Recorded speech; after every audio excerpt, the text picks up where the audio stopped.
લગ્ન સંબંધને મજાક બનાવી દેનાર ટોળકી પકડાઈ છે। 16 લગ્ન કરનાર યુવતી અને તેના દલાલ સહિત 4ની ધરપકડ કરવામાં આવી। 16 વખત લગ્ન કરી થોડા સમય બાદ યુવતી ભાગી જતી હતી।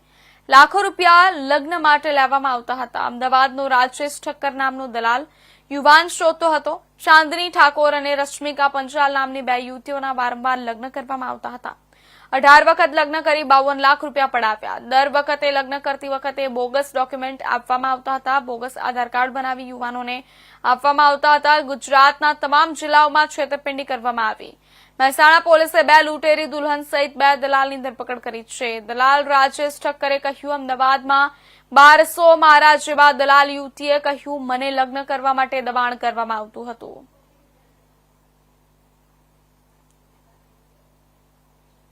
2025 ના રોજ બહુચરાજી પોલીસ સ્ટેશનના વિસ્તારના આદિવાડા ગામના દલાલ થતો હવે તમે પેલા દલાલ હતા એને મને દેખાડ્યું કે પછી રશ્મિ રાજુ ઠક્કર તે તારીખ 12 મારા બેટા અમદાવાદમાં રહેવાથી રમેશભાઈ રાઠોડ થયેલા હતા।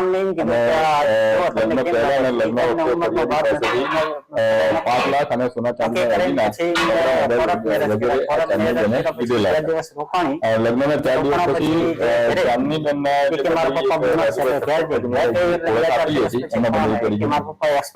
આદિવાડા ગામે આવેલા ચાંદીને લઈ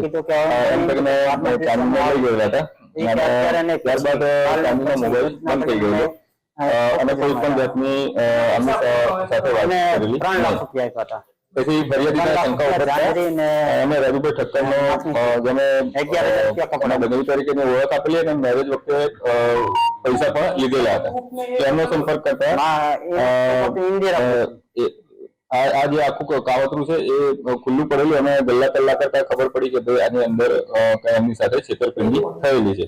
આવી ફરિયાદ એમણે આ અંગે ફરિયાદ કરવાની વાત કરતા રાજુભાઈ તરફથી બળાત્કારના કેસમાં અથવા અન્ય કેસોમાં ફિટ કરી દેવાની પણ એમની સાથે ચર્ચા કરેલી।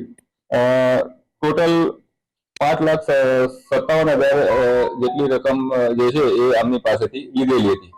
આ અંગે બહુચરાજી પોલીસ દ્વારા વધુમાં તપાસ કરવામાં વધુ તપાસ કરવામાં આવેલી અને બહુચરાજી પોલીસ સ્ટેશન તરફથી